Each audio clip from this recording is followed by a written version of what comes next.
അതിനാദ്യം ആരാണ് നല്ല ഭാര്യ, പിന്നെ ആരാ നല്ല ഭർത്താവ്, അത് പഠിക്കണം. പരിശുദ്ധ ഇസ്ലാം എന്ന് പറഞ്ഞാൽ കേവല ഇബാദകൾ മാത്രമല്ല, നല്ല കുടുംബജീവിതം.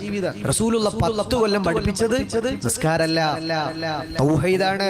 നിങ്ങൾ അല്ലാഹനെ മാത്രം ആരാധിക്കാവൂ. രണ്ടാമത്തെ, കുടുംബത്തെ മര്യാദയ്ക്ക് സംരക്ഷിക്കണം, നോക്കണം, സ്നേഹിക്കണം, കുടുംബബന്ധം പുലർത്തണം.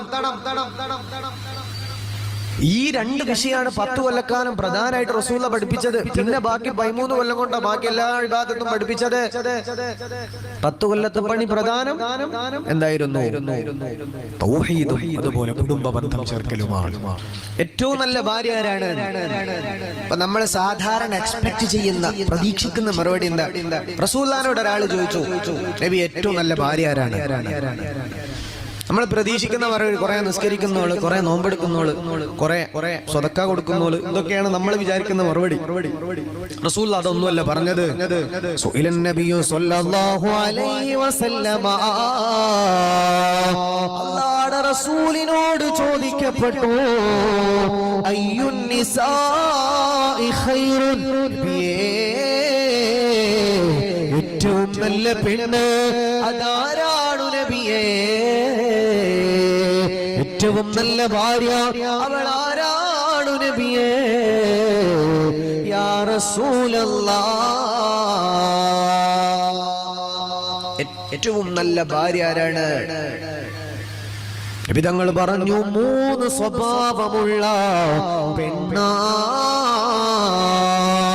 3 സ്വഭാവമാണ് ഏറ്റവും നല്ല ഭാര്യയുടേതെന്ന് ഹബീബ് റസൂലുള്ളാഹ് സ്വല്ലല്ലാഹു അലൈഹി വസല്ലം. ഏറ്റവും നല്ല wife, who is the best wife? ആരാണ് ഏറ്റവും നല്ല വൈഫ്? 3 ക്വാളിറ്റി. 1, അമ്മമാര് ശ്രദ്ധിച്ചു, നിങ്ങൾക്ക് ഏറ്റവും കൂലി കിട്ടുക ഫർള് നിസ്കാരവും ഫർള് നോമ്പുമാണ്. ഒരു പെണ്ണിന് ഏറ്റവും കൂലി കിട്ടുന്ന അമല് ഫർള് നിസ്കാരം, റമളാനിലെ നോമ്പ്. 3ാമത്തെ കാര്യം എന്താ? അതാ ഇവിടെ പഠിക്കാൻ പോകുന്നത്. ഏറ്റവും നല്ല പെണ്ണാരാ നബിയേ? അല്ലതീ തസുറുഹു ഇദാ നളറ ഇലൈഹാ. ഏറ്റവും നല്ല പെണ്ണ് അത് ഭർത്താവ് അവളിലേക്കൊന്ന് നോക്കുമ്പോ സമാധാനം നൽകുന്ന, സന്തോഷം നൽകുന്ന പെണ്ണാ. ഏറ്റവും നല്ല പെണ്ണാരാണ്? 1ാമത്തെ സ്വഭാവം റസൂലുള്ള പഠിപ്പിച്ചത്, മുത്തുനബി ഇമാം നസായി തങ്ങൾ ഉദ്ധരിച്ച ഹദീസ്. അബൂ ഹുറൈറ തങ്ങൾ പറയാൻ, അല്ലാഹുവിന്റെ റസൂലാണ് ദീൻ പഠിപ്പിച്ചത്. റസൂലുള്ള എന്ത് പറഞ്ഞു എന്നാ നോക്കേണ്ടത്. ഏറ്റവും നല്ല ഭാര്യ ആരാണ്? അല്ലതീ തസുറുഹു ഇദാ നദറ ഇലൈഹാ. അവൾ ഹസ്ബൻഡ്, അവളൊന്ന് നോക്കുമ്പോഴേക്ക് ഹസ്ബൻഡിന് സമാധാനം കിട്ടണം. അതിന്റെ അർത്ഥം എന്താ? ഹസ്ബൻഡിനോട് നല്ല വാക്കുകൾ കൊണ്ട് സമാധാനം കൊടുക്കുന്ന പെണ്ണാണ്. ഫർള് നിസ്കാരം, ഫർള് നോമ്പ് കഴിഞ്ഞാൽ നാളെ പരലോകത്ത് ഒരു പെണ്ണിന്, കല്യാണം കഴിഞ്ഞ പെണ്ണിന് ഏറ്റവും കൂലി കിട്ടുന്ന അമല് ഇതാണ് എന്ന് മുത്തു മുഹമ്മദ് മുസ്തഫ സല്ലല്ലാഹു അലൈഹി വസല്ലം. ബാക്കിയൊക്കെ അത് കഴിഞ്ഞിട്ടാണ്.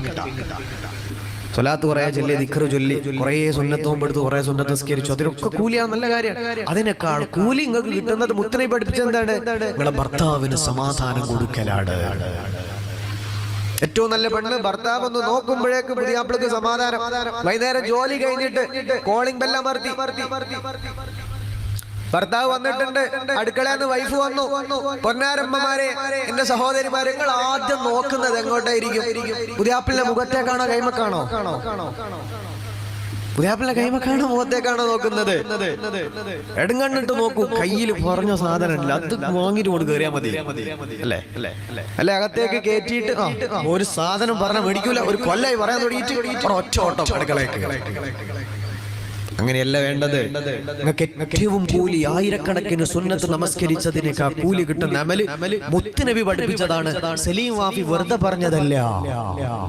വൈകുന്നേരം നിങ്ങളെ പുതിയാപ്പിള ജോലി കഴിഞ്ഞ് വീട്ടിലേക്ക് വരികയാണ്, ബെല്ല് കേട്ടു, നിങ്ങൾ വന്നു, പുതിയാപ്പിളങ്ങളോട് സലാം പറഞ്ഞു, വലൈക്കും അസ്സലാം എന്ന് പറഞ്ഞു. ഭർത്താവിന്റെ മുഖത്തേക്ക് നോക്കണം. ആ നോട്ടം വലിയ പ്രതിഫലം കിട്ടുന്ന, സ്വർഗത്തിലേക്ക് അമല് കിട്ടുന്ന, കൂലിയുള്ള അമലാണ് എന്ന് പഠിക്കുക. ഭർത്താവ് എന്താണോ തന്നത് നല്ലത് മേടിക്കണം, നാളെ മുതൽ പേറ്റിക്കോ. ഒരു പെണ്ണ് കുറേ ദിക്റും സ്വലാത്തും ചൊല്ലണമെന്നില്ല സ്വർഗം കിട്ടാൻ. പ്രധാനമായ പല അമലുകളുണ്ട്, അത് ചെയ്താൽ തന്നെ സ്വർഗം ഉറപ്പാണ്. ഇതില്ലാണ്ട് എത്ര ദിക്റല്ലിട്ടും കാര്യമില്ല. ഹദീസും ആയത്തും ഞാൻ പഠിപ്പിക്കാൻ പോവാണ്. അപ്പൊ പുതിയാപ്പിള വീട്ടിലേക്ക് വന്നു, നിങ്ങളെ കണ്ടു, നിങ്ങൾ പുതിയാപ്പിളെ കണ്ടു, എന്താണോ തന്നത് അത് മേടിച്ചു. നിങ്ങൾ പറയണം പെട്ടെന്ന് ഫ്രഷ് ആയിട്ട് പോ, ഞാൻ ഭക്ഷണം ഒരുക്കിയേക്കാം. അങ്ങനെ പുതിയാപ്പിള സന്തോഷത്തോടെ മാഷാ അല്ലാഹ് നല്ല ഇതൊക്കെ എന്ത് പറ്റിയില്ലേ, നാളെ തന്നെ പാറ്റിംഗ് വന്ന സമയത്ത് ചിലപ്പോ പുതിയാപ്പിളാർ ബോധം കിട്ടുമോ, പഠിച്ചോ ഇതിൽ ഇന്നലെ വരെ ഡ്രാക്കുളനെ പോലത്തെ പൂമുഖവാതിൽക്കൽ ദേഷ്യം വിളമ്പുന്ന ഡ്രാക്കുളയാണ് എന്റെ ഭാര്യ എന്ന് പറഞ്ഞാരോ പാടി. അപ്പൊ പൂമുഖവാതിക്കൽ ഭയങ്കര ഡ്രാക്കുളനെ പോലെ നിൽക്കുന്നോളോ, ഒറ്റയടിക്ക് മാറിയല്ലോ, അങ്ങനെ വല്ലോ ബോധം കെട്ടാൻ ഞാൻ ഉത്തരവാദിയല്ല. ഇരിക്കട്ടെ, നാളെ നിങ്ങൾ ഭയങ്കര ബെസ്റ്റ് പെരുമാറ്റം. പുതിയാപ്പിളിനോട് പറയുന്നു, നിങ്ങൾ ഫ്രഷ് ആയിട്ട് പോവാൻ ഞാൻ ഭക്ഷണം ഒരുക്കിയിട്ടുണ്ട്. നല്ല ഭക്ഷണം ഒരുക്കുന്നു. പുതിയാപ്പിള ഫ്രഷായി നിസ്കാരമൊക്കെ കഴിഞ്ഞ് അവിടെ വന്നിരിക്കുന്നു. എന്നിട്ട് ഭർത്താവിന്റെ അടുത്ത് നിന്നിട്ട് തലയിലൊക്കെ കൈവച്ച്, എങ്ങനെയുണ്ട് ജോലി, വല്ല പ്രശ്നമുണ്ടോ, പ്രയാസമുണ്ടോ, അസുഖം വല്ലതും ഉണ്ടോ, ഞാൻ എന്തെങ്കിലും ഹെൽപ്പ് ആക്കണോ? ഈ ചോദ്യം ഒന്ന് ചോദിക്കുന്നത് ഫർള് നിസ്കാരവും അതുപോലെ റമളാനിലെ നോമ്പും കഴിഞ്ഞ് ഞങ്ങൾക്ക് ഏറ്റവും അല്ലാഹുവിന്റെ അടുക്കൽ കൂലി കിട്ടുന്ന അമൽ ഇതാണ്. ഭർത്താവിന് സമാധാനം കൊടുക്കലാണ്. അല്ലതീ തസുറുഹു ഇദാ നളറ ഇലൈഹാ.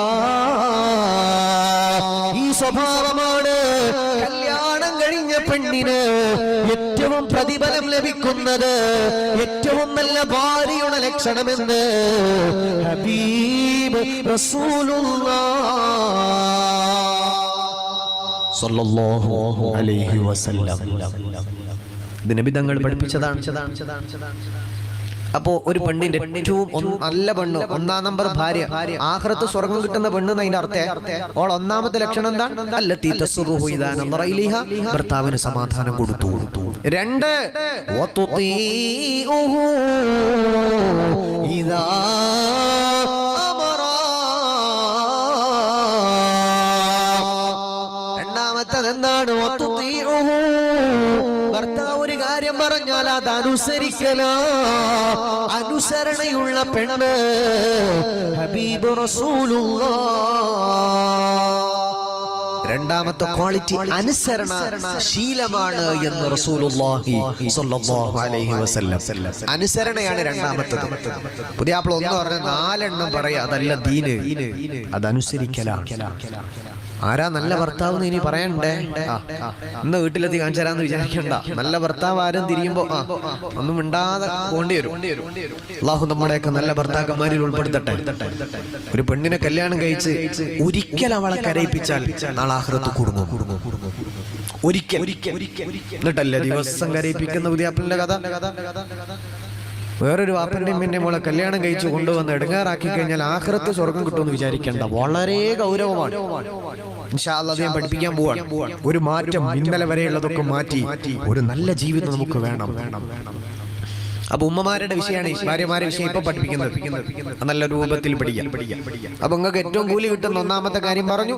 രണ്ടാമത്തത് ഭർത്താവ് പറഞ്ഞാൽ അനുസരിക്കണം.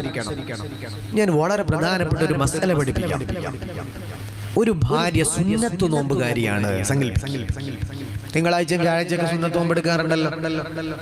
തിങ്കളാഴ്ച സുന്നത്ത് നോമ്പെടുക്കും. ഭർത്താവ് ഉച്ചക്ക് 1 മണിക്ക് വന്നിട്ട് ഒരു കാര്യം പറഞ്ഞു, എനിക്കൊരു കാര്യമുണ്ട്, ആവശ്യമുണ്ട്. അപ്പൊ ഭാര്യ പറഞ്ഞു, ഇക്ക ഞാൻ നോമ്പുകാരിയാണ്, ഇക്ക ഞാൻ നോമ്പുകാരിയാണ്. അപ്പൊ ഭർത്താവ് പറഞ്ഞു, ആയിക്കോട്ടെ മോളെ, സന്തോഷം, നോമ്പ് കണ്ടിന്യൂ ചെയ്തോ, നോമ്പ് തുടർന്നോ, മാഷാ അല്ലാഹ് എന്ന് പറഞ്ഞാൽ ആ നോമ്പ് അല്ലാഹു സ്വീകരിക്കും. ആ നോമ്പ് കണ്ടിന്യൂ ചെയ്ത് മഗ്‌രിബ് കൊടുക്കോളം എത്തിച്ച് അവൾ നോമ്പ് മുറിച്ച് നല്ല കൂലി അല്ലാഹു തരും. പക്ഷെ ഭർത്താവ് പറഞ്ഞു, വേണ്ട, എനിക്ക് ഇപ്പൊ ഒരാവശ്യമുണ്ട്, നോമ്പ് മുറിക്കണം. അപ്പൊ പെണ്ണ് എന്താ ചെയ്യേണ്ടത്? അല്ലാഹു റസൂൽ എന്താ പറഞ്ഞത്? അതാണ് ദീന്. സുന്നത്ത് നോമ്പ് ഭർത്താവ് ഉച്ചക്ക് മുറിക്കാൻ പറഞ്ഞാൽ അത് മുറിക്കൽ നിർബന്ധമാ. അത് മുറിക്കാതിരുന്ന ആ നോമ്പ് കൊണ്ട് നരകമാ. അതാണ് മസ്അല. അപ്പൊ സുന്നത്ത് പോലും ഭർത്താവ് മുറിക്കാൻ പറഞ്ഞ മുറിക്കണം. വുജൂബ് പക്ഷെ ഫർളും ഹറാമും ഭർത്താവ് പറഞ്ഞാൽ അതെന്ത് ചെയ്യണ്ട, അത് കേൾക്കണ്ട. ളുഹ്ർ നിസ്കരിക്കണ്ട, ഭർത്താവ് പറഞ്ഞു പോയി പണി നോക്കാൻ പറയണം. ളുഹ്ർ കള്ളാക്കുന്ന പണിക്ക് കൂട്ടിക്കൊണ്ടുപോയി, അനുസരിക്കണ്ട. ഹറാമ് തിന്നാൻ തന്നു, തിന്നണ്ട. സിനിമക്ക് വാന്ന് പറഞ്ഞു പോണ്ട, തോന്നിവാസത്തിന് കൂടെ കൂട്ടി, അതിന് കൂടണ്ട. ഹറാമും ഫർളും ഒഴികെ ബാക്കിയൊക്കെ ഭർത്താവിന് അനുസരിക്കൽ വാജിബ്. ഭർത്താവ് കണ്ടു ചാടാൻ പറഞ്ഞു, എന്നാലോ ഉസ്താദേ കുറ്റു ചോദ്യം മാത്രം മനസ്സിൽ വരുന്ന ആൾക്കാരുണ്ടാവും. എന്റെ പുതിയാപ്പിളിനോട് കണ്ടു ചാടാൻ പറഞ്ഞു, എന്ത് ചെയ്യണം? ചാടണ്ട, ഹറാമാണ്. കണ്ടു ചാടൽ ഹറാമല്ലേ? ഒരാൾ കിണറ്റിലേക്ക് ചാടൽ ഹറാമാണ്, പുഴയിലേക്ക് ചാടൽ ഹറാം. എന്തുകൊണ്ട്? ശരീരത്തിന് മുറിവേൽപ്പിക്കുന്ന, ശരീരത്തിന് എടുങ്ങാറുണ്ടാക്കുന്ന കാര്യമൊക്കെ ഹറാമാണ്. ബ്ലേഡ് കൊണ്ട് കൈ മുറിക്കൽ ഹറാം, കത്തി കൊണ്ട് കുത്തൽ ഹറാം, ശരീരത്തിന് വേദനിപ്പിക്കുന്ന എല്ലാം ഹറാമാണ്. അപ്പൊ ഭർത്താവ് കണ്ടു ചാടാൻ പറഞ്ഞാൽ ചാടണ്ട, പോയി പണി വെക്കാൻ പറയണം. അതല്ലാത്തത് എന്ത് പറഞ്ഞാലും അനുസരിക്കൽ വുജൂബാണ്. സുന്നത്ത് നോമ്പ് എടുക്കണ്ടെന്നാണ്. നോമ്പ് എടുത്തിട്ട് അള്ളാന്റെ പരലോകത്തിൽ നോമ്പ് നോറ്റ് നാളെ കുറ്റം, പ്രതിഫലല്ല, ശിക്ഷയാ കിട്ടുക. ഭർത്താവിന്റെ സമ്മതല്ലാതെ നോമ്പ് പോലും പാടില്ല. ഉണ്ടെങ്കിലേ അത് ചെയ്യാൻ പറ്റുമോ? അത് വളരെ ഗൗരവമാണ്. അപ്പൊ സ്വർഗം കിട്ടണമെങ്കിൽ എന്ത് ചെയ്യാ? ഭർത്താവിന് അനുസരണം. ഒരു വാക്ക് പറഞ്ഞ 10 ഡയലോഗ് തിരിച്ചു കൊടുക്കാതെ ഒരു അനുസരണ മനോഭാവത്തോടെ. ഫെമിനിസം വല്ലാതെ കൂടിയൊരു കാലാണ്. അതുകൊണ്ടാണ് ഇത്ര കാർക്കശ്യത്തോടെ ഞാൻ ഇത് പഠിപ്പിക്കുന്നത്. പൊന്നാര സഹോദരിമാർ, ഈ ഫെമിനിസം തലേ കയറിയാൽ കുടുംബ ബന്ധം കൊളാവുന്നല്ലാതെ ഒരാളെ ലൈഫിലും ബർക്കത്ത് കിട്ടിയിട്ടില്ല. 100 കണക്കിന് പേര്, എന്റെ ഫോൺ അവിടെ ചാർജിങ്ങിൽ വെച്ച് 100 കണക്കിന് പേര് എനിക്ക് മെസ്സേജ്, എന്റെ ഇൻസ്റ്റഗ്രാമില് 100 ആയിരക്കണക്കിന് ആളുകൾക്ക് ഞാൻ തന്നെ കൊടുത്തിട്ടുണ്ട്. ഓവർ ഫെമിനിസം തലയിൽ കയറി ഒരു സമാധാനം ജീവിതത്തിൽ കിട്ടൂല. എക്സ്പോസ് ചെയ്യുക, അമിത സ്വാതന്ത്ര്യം. എനിക്ക് എന്റെ ഇഷ്ടം പോലെ, ഞാൻ എനിക്ക് തോന്നിയ പോലെ ജീവിക്കും, നീ നിന്റെ ഇഷ്ടം പോലെ ജീവിച്ചോ. ഇത് കുടുംബ ജീവിതത്തിൽ ആദ്യമൊക്കെ രസമായിരിക്കും അല്ലെ? 2-3 പിള്ളേരൊക്കെ ആയിട്ട് ഒരു ഘട്ടം അങ്ങോട്ട് പിന്നിടുമ്പോ ഒരു സമാധാനം കിട്ടൂല. രണ്ടുപേരും മടുക്കും. നബി സല്ലല്ലാഹു അലൈഹി വസല്ലം തങ്ങൾ പറഞ്ഞ രൂപത്തിൽ ഉമ്മമാരെ ജീവിച്ചോ, സ്വർഗ ജീവിതം കിട്ടും. നിങ്ങളെ ഭർത്താക്കന്മാരെ ആരാ നല്ലത് ഞാൻ പഠിപ്പിക്കണേ. അത് പഠിപ്പിച്ചതിന് ശേഷം നബി സല്ലല്ലാഹു അലൈഹി വസല്ലം പഠിപ്പിച്ച പോലത്തെ ഒരു ഭർത്താവ് നിങ്ങളും, നബി തങ്ങൾ പഠിപ്പിച്ച പോലത്തെ ഒരു ഭാര്യ നിങ്ങളും ആയാൽ സന്തോഷത്തിന് എങ്ങോട്ടും പോണ്ട. എന്തുകൊണ്ട് വീട് നരകാവുന്നു? പുതിയാപ്പിള റസൂലുള്ളാഹിക്കെതിരാണ്, ഭാര്യ നബിതങ്ങൾക്കെതിരാണ്. ഭർത്താവ് ഒന്ന് പറഞ്ഞാൽ 2 ഭാര്യ പറയുന്നത് പിന്നെ എങ്ങനെ ബർക്കത്തുണ്ടാവുക? എവിടുന്നോ ഒരു പെണ്ണിനെ കല്യാണം കഴിപ്പിച്ച് ഓളെ കരയിപ്പിക്കാൻ, ഓളൊക്കെ സ്വർണം കുറവാണ്, വസ്തു കുറവാന്ന് പറഞ്ഞാൽ എടുങ്ങാറാക്കാൻ. പിന്നെ എങ്ങനെ ഒക്കെ ജീവിതം നന്നാവുക, രക്ഷ ഉണ്ടാവുക, സമാധാനം കിട്ടുക? അപ്പൊ നല്ല ഭാര്യ നല്ല ഭർത്താവ് ആയിക്കോ, നിങ്ങൾക്ക് സമാധാനത്തിന് വേറെ ഇങ്ങോട്ടും പോകണ്ട. അടിപൊളി ലൈഫായിരിക്കും, ചിൽ ലൈഫായിരിക്കും. അല്ലെങ്കിൽ ഒരിക്കലും സമാധാനം കിട്ടൂല. സമ്പത്തുണ്ടത് കൊണ്ട് സമാധാനമില്ല. 36 കോടീശ്വരന്മാർക്ക് പേഴ്സണൽ മീറ്റിംഗിന് ഞാൻ UAE പോയിട്ടുണ്ട് കഴിഞ്ഞ സെപ്റ്റംബറിൽ. 36 പേരും കോടാന കോടീശ്വരന്മാരാണ്. നമ്മുടെ സ്റ്റാറ്റസും നമ്മുടെ വീഡിയോയും ഒക്കെ സ്ഥിരമായി ഫോളോ ചെയ്യുന്ന കുടുംബം. ഞാൻ രജിസ്ട്രേഷൻ വെച്ചിരുന്നു. 30 ഫാമിലിയാണ് ആദ്യം രജിസ്റ്റർ ചെയ്തത്. അവിടെ എത്തിയെന്ന് കേട്ട പിന്നെ 10-40 മേലെ ഫാമിലി പിന്നെ രജിസ്റ്റർ ചെയ്തു. പക്ഷെ സമയക്കുറവായതുകൊണ്ട് 36 പേരുടെ ഫാമിലിയായിട്ട് സംസാരിച്ചു. പണം ധാരാളമുണ്ട്, സമാധാനമില്ല, ഡിപ്രഷനാണ്. 24 ദിവസത്തെ അധ്വാനത്തിൽ മനസ്സിലാക്കിയെടുത്ത അനുഭവങ്ങൾ. മുത്തു മുഅ്മിനീങ്ങളെ, വലിയ വീട് അതുകൊണ്ട് സമാധാനം കിട്ടുമെന്ന് കരുതണ്ട. വലിയ വാഹനം സമാധാനം ഉണ്ടെന്ന് കരുതാം. ഓരോ വീട്ടിൽ നിന്ന് അടുത്ത വീട്ടിലേക്ക് എന്നെ കൂട്ടാൻ ബെൻസിലും BMW വലിയ വലിയ വാഹനത്തിൽ റോൾസ് റോയ്സിലും കൂട്ടാൻ വന്നത്. അതിന്റെ ഉള്ളിലെത്തിയാൽ ബേജാറും കണ്ണീരും ഒന്ന് മരിച്ചിട്ടാൽ മതി ഉസ്താദേ ദ്വാരക്കി എന്നൊക്കെ പറയുന്നത്. അപ്പൊ സമാധാനം എന്ന് പറഞ്ഞാൽ മെറ്റീരിയലുകളല്ല. നബി സല്ലല്ലാഹു അലൈഹി വസല്ലം പറഞ്ഞ അച്ചടക്കമുള്ള ജീവിതം, ഈമാനും അല്ലാഹുവിനെ പേടിയുള്ള അനുസരണ ബോധമുള്ള ഒരു ഭാര്യ, ഈ ഭാര്യയെ രാജകുമാരിയെ പോലെ സംരക്ഷിക്കുന്ന ഒരു ഭർത്താവ്, സമാധാനത്തിന് ഇവനങ്ങോട്ടും പോണ്ട. ഒരു പെണ്ണ് കെട്ടി അവളെ എടുങ്ങാറ ഒരിക്കൽ കരയിപ്പിച്ച ആഹാരം രക്ഷപ്പെടൂല.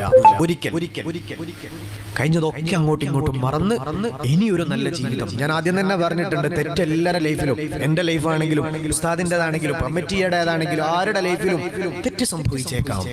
പരസ്പരം എല്ലാവർക്കും അതൊന്ന് പരസ്പരം മാപ്പാക്കി ഇന്നു മുതൽ ഒന്ന് പ്രാക്ടീസ് ചെയ്യും. ഇതേപോലെ ഒന്ന് ജീവിക്കാൻ നോക്കാം. എന്ത് രസം ഉണ്ടാവും ജീവിക്കാൻ. ഒരു വല്ലാത്തൊരു ബർക്കത്തായിരിക്കും വീട്ടിൽ. അല്ലാഹു തൗഫീഖ് തരട്ടെ. അപ്പൊ ഉമ്മമാർ ഏറ്റവും നല്ല ഭാര്യയുടെ ലക്ഷണം രണ്ടാമത്തത് ഭർത്താവ് ഫർളും ഹറാമിനെതിരല്ലാത്ത എന്തു പറഞ്ഞാലും അതനുസരിക്കുന്ന പെണ്ണാണ്. രാവിലെ ഭർത്താവ് ഒരു ബെഡ് കോഫി ചോദിച്ചു, നിങ്ങൾക്ക് കയ്യും കാലും ഇല്ലേ?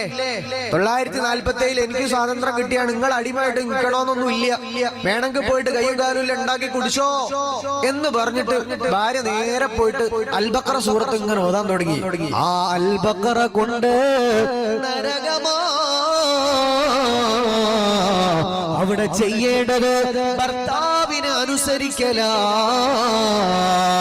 ഫർള് ചെയ്യാതെ സുന്നത്ത് ചെയ്തിട്ട് കാര്യമില്ലല്ലോ. ഭർത്താവിനെ ഖിദ്മത്ത് ചെയ്യൽ, അനുസരിക്കൽ അത് വുജൂബാ. ഏകദേശം മനസ്സിലായല്ലോ. നിങ്ങൾക്കും കയ്യും കാലും ഇല്ല ഉണ്ടാക്കി കുടിച്ചോ, ഇതൊന്നും ഒരിക്കലും പറയരുത്. അപ്പോ അനുസരണ നല്ല സ്വഭാവമാണ്. 3, സ്വന്തം ശരീരം സംരക്ഷിക്കലാണ്. ഒരു മനുഷ്യന്റെ പ്രൈവസി, ഒരു മനുഷ്യന്റെ ശരീരം, അഭിമാനം, അത് കണ്ട മനുഷ്യന്മാർക്ക് ഷെയർ ചെയ്യുന്ന സ്വഭാവം. മനുഷ്യരാണ് പറ്റിപ്പോകും. ആരും അങ്ങോട്ടും ഇങ്ങോട്ടും അതിന്റെ പേരിലേക്ക് എത്തരുത്. അല്ലെ, വലിയ ഡയലോഗ് അടിക്കുന്ന ആള് എന്തെങ്കിലും ചാൻസ് കിട്ടിക്കഴിഞ്ഞാൽ അറിയാം അവന്റെ ആക്രാന്തം. വലിയ വർത്താനം പറയുന്ന കുറെ മനുഷ്യന്മാരുണ്ട് അല്ലെ. ഒരു തെറ്റ് പറ്റിപ്പോന്റെ പേരിൽ പാവപ്പെട്ട പെൺകുട്ടികൾ ഇടങ്ങാറാക്കുക, അതിങ്ങനെ പറഞ്ഞു വേദനിപ്പിക്കുക. എന്തിനാണ്? വ്യഭിചാരം സംഭവിച്ചു എന്ന് സ്വഹാബി വന്ന നബി തങ്ങൾ എടുത്തു എന്ന് പറഞ്ഞില്ല. ആര്? സ്വഹാബി റളിയല്ലാഹു അൻഹു, മൈസ് റളിയല്ലാഹു അൻഹു. വിചരിച്ചു എന്നാ പറഞ്ഞത്, എറിഞ്ഞു കൊന്നില്ലയോ നബി സല്ലല്ലാഹു അലൈഹി വസല്ലം. മൊയ്തീൻ ശൈഖ് തങ്ങളെക്കാൾ വലിയ മഹാന്മാരാണ് നബി സല്ലല്ലാഹു അലൈഹി വസല്ലമയുടെ സ്വഹാബിമാർ. അപ്പൊ ഒരു പെൺകുട്ടിക്ക് ഒരു തെറ്റുപറ്റി പഠനകാലത്ത്, ഡിഗ്രിക്ക്, അതിന്റെ ശേഷം കല്യാണം കഴിഞ്ഞ എപ്പോഴാണെങ്കിലും പിശാച് വന്നു കഴിഞ്ഞ പിന്നെ മനുഷ്യനെ കൊണ്ട് അത് കൺട്രോൾ ചെയ്യൽ പ്രയാസമാണ്. അങ്ങനെ പറ്റിപ്പോയത് പറഞ്ഞു പിന്നെയും ഇങ്ങനെ അതൊന്നുമില്ല. നമ്മൾ നമ്മളോട് ചോദിക്കടാ, നീ എങ്ങനെയാടാ, നിനക്കൊരു അവസരം കിട്ടിയാ നീ എന്നാ കാട്ടുവടാ, സ്വന്തം ചോദിക്കാം. നിനക്ക് മറ്റൊരാളെ ഇങ്ങനെ കുറ്റപ്പെടുത്താൻ എന്ത് അധികാരമുള്ളത് സ്വയം ചോദിക്കാം. അപ്പൊ മനസ്സിലാവും നമുക്കൊരു അധികാരവും ഇല്ല, നമ്മൾ വലിയ ആളുകളല്ല എന്നൊരു തോന്നൽ നമുക്ക് ഉണ്ടാവും. അതുകൊണ്ട് മനുഷ്യന്മാർ അംഗീകരിക്കുക, അവർക്ക് പറ്റിപ്പോയ തെറ്റിന് തൗബ ചെയ്യാൻ അവസരം കൊടുക്കുക. സാരല്ല മോളെ, അല്ലാഹുവിനോട് പറ, അല്ലാഹു മാപ്പ് തരും. ഇങ്ങനെയാണ് കൂടെ നിൽക്കേണ്ടത്. റസൂൽ അങ്ങനെ പഠിപ്പിച്ചത്. തെറ്റുപറ്റി എടുങ്ങാറാക്കുക, തലക്കടിക്കുക, ഉന്തി തള്ളിടുക, പോവാന്ന് പറയാ, പിന്നെ അവളോട് മിണ്ടാണ്ടൊക്കെ, അവനോട് പിന്നെ ഇതൊന്നും അല്ല ഇസ്ലാം. പറ്റിപ്പോയി, ഖേദമുണ്ടോ? എന്നും ഖേദം. കാക്കത്തൗബുള്ളവരെ കാര്യമല്ലേ പറഞ്ഞത്. ചില ആളുകൾക്കുണ്ട് എന്നും തൗബ. പഠിച്ചോനെ ഒരിക്കലും ചെയ്യില്ല, രാവിലെ തന്നെ ബൈക്കെടുത്ത് ഇറങ്ങും, അന്ന് രാത്രി പിന്നെ ഒരിക്കലും ഉണ്ടാവില്ല. അമ്മാതിരി കാക്കത്തൗബ ചെയ്യുന്ന പോലെ പറ്റിയല്ല. ജീവിതത്തിൽ എപ്പോഴെങ്കിലൊക്കെ സംഭവിച്ചു പോയി, അല്ലാഹുവേ ഞാൻ ഇനി മുതൽ ചെയ്യൂല. അതുകൊണ്ട് മൂന്നാമത്തെ ഒരു ഏറ്റവും നല്ല പെണ്ണിന്റെ മൂന്നാമത്തെ ക്വാളിറ്റി, അവൾ ശരീരം സംരക്ഷിക്കുന്നവളാണ്. ഉമ്മു സലമ ബീവി റസൂലുള്ളാഹിന്റെ അടുത്ത് വന്ന് പറഞ്ഞു, നബിയെ, കല്യാണം കഴിഞ്ഞ പെണ്ണിന് ഏറ്റവും കൂടുതൽ സ്വർഗം കിട്ടാനുള്ള അമൽ ഏതാണ്? യാ റസൂലല്ലാഹ്, സ്വർഗം ലഭിക്കാൻ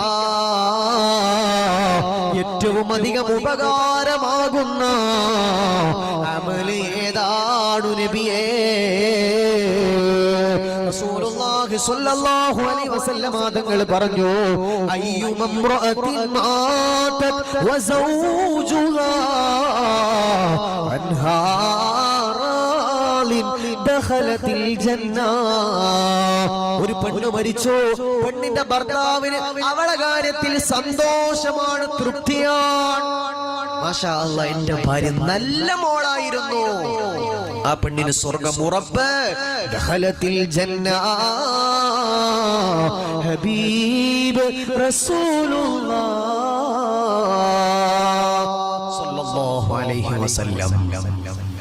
അപ്പൊ ഒരു പെണ്ണിന് സ്വർഗം കിട്ടാനുള്ള അമലെന്താ?